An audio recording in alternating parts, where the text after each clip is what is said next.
Welcome to The Explainer. Today, we're taking a really incredible architectural journey into the human body's ultimate control center.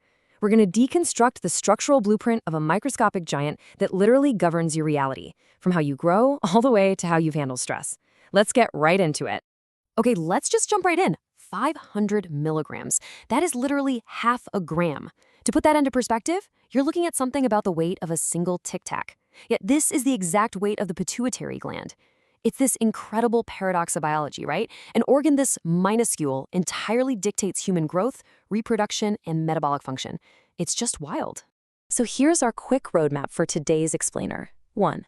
The master controller. 2. Inside the bony vault. 3. A tale of two lobes. 4. Connections to the hypothalamus. 5. When the system fails. And 6. Brain surgery through the nose. All right, section 1. The master controller, a microscopic giant. It's honestly mind-blowing when you consider the sheer physiological importance of a gland measuring merely 8 millimeters front to back and 12 millimeters across. It's basically suspended directly from the floor of the brain's third ventricle by this super narrow little stalk. That stalk is called the infundibulum. The pituitary gland literally just hangs from it, completely surrounded by this incredibly complex anatomy, right dead center in the middle of the head. Moving on to section 2. Inside the bony vault, the sella turcica. Now, because this VIP master controller is so vital, your body doesn't just leave it floating freely. It's locked up inside a highly fortified architectural vault designed to protect it from damage. The absolute foundation of this vault is the sella turcica, which is a great name. It translates beautifully to Turkish saddle.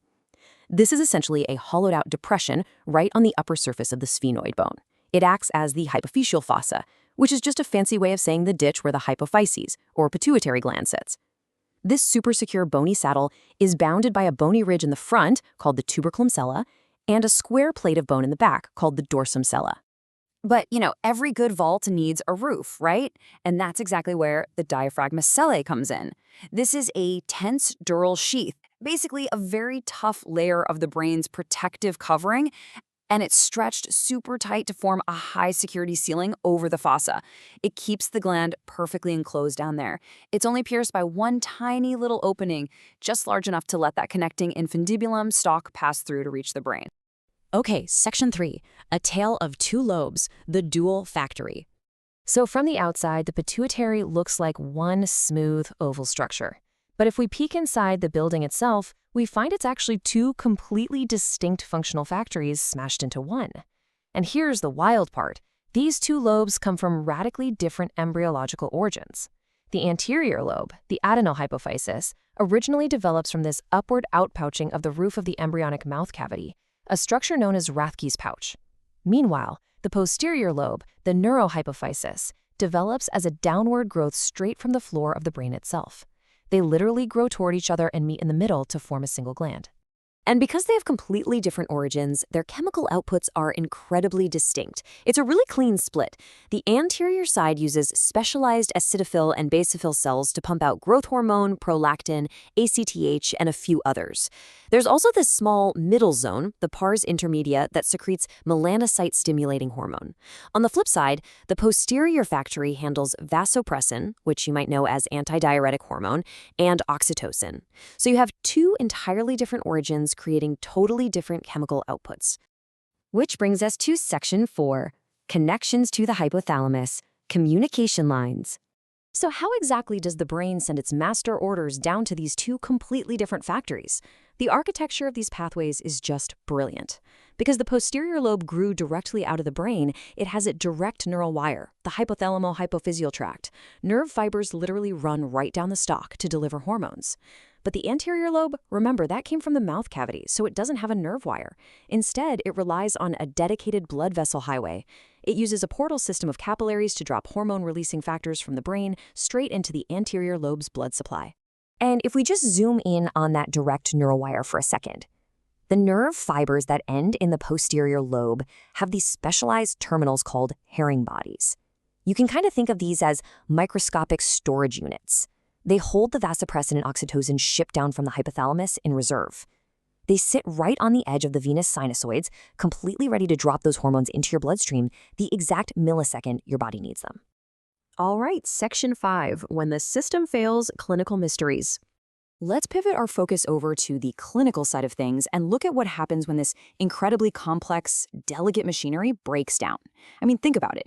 You have a 500 milligram organ sitting perfectly secured in a rigid bony saddle right in the dead center of your skull. So what happens when even a benign tumor like a pituitary adenoma begins to grow inside that tiny, totally unforgiving vault? Well, the ripple effects throughout the human body are massive. First off, the physical expansion of a tumor causes direct mechanical pressure. Since the vault is tight, downward growth literally balloons the bony cella turcica, which is something doctors can actually see on x-rays. If it pushes outward laterally, it squeezes the cavernous sinus, and that causes exophthalmos, which is a bulging of the eyes, and ophthalmoplegia, or eye muscle paralysis. But honestly, the upward pressure is where the anatomy gets the most fascinating. Check out this brilliant cause and effect topography. Because the diaphragm roof sits right below the optic chiasma, which is exactly where your optic nerves cross, an upward growing tumor presses precisely on the center of those crossing visual wires. This effectively cuts off the nerve signals from the nasal sides of your retinas, completely robbing the patient of their outer or temporal fields of vision. This very specific clinical clue is called bitemporal hemianopia. Now, contrast those highly localized physical pressure symptoms with the absolute chemical chaos caused by hormonal imbalances. If the tumor causes an overproduction of growth hormone, it triggers gigantism in children or acromegaly in adults. An excess of ACTH, that creates Cushing syndrome. On the flip side, a tumor that physically destroys the tissue can cause dwarfism from a lack of growth hormone, or even diabetes insipidus if the posterior lobe's vasopressin storage gets damaged.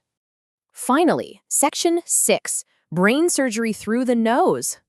So, when these malfunctions happen, surgeons have to find a way to access this deeply buried vault, and they do it by creatively navigating the skull's natural architecture via the transsphenoidal approach. This surgical route is just mind-bending. Instead of cutting through the top of the skull, surgeons actually elevate the tissue inside the nose, remove part of the nasal septum and the front of the sphenoid bone, and basically tunnel directly through the empty sphenoidal air sinuses. They literally break through the floor of the bony saddle to access the gland from completely underneath the brain.